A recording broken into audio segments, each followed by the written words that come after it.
Welcome to Tenor Tech, where I solve the problems you didn't even know you had. You start by confirming permissions and selecting modules to activate. Invite Wick using an owner-approved invite with the correct scopes, then place its role above the roles it must manage.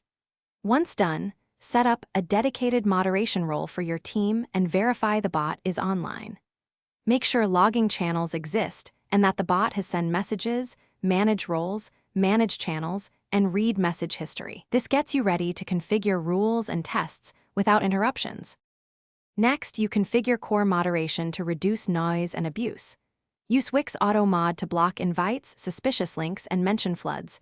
Tune thresholds so normal activity isn't penalized. Define progressive punishments. Warn, mute with timeout, kick, then ban so enforcement scales fairly. Then wire up logging, a visible incidents channel and a private audit channel, each with case numbers enabled. Finally, test with a low-impact user to confirm triggers and logs. Finish by enabling advanced protections and usability features.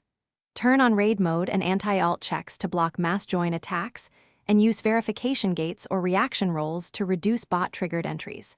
Configure both prefix and / commands, and whitelist staff or bot channels to avoid false positives. If something breaks, first check Wick's role position and channel permissions.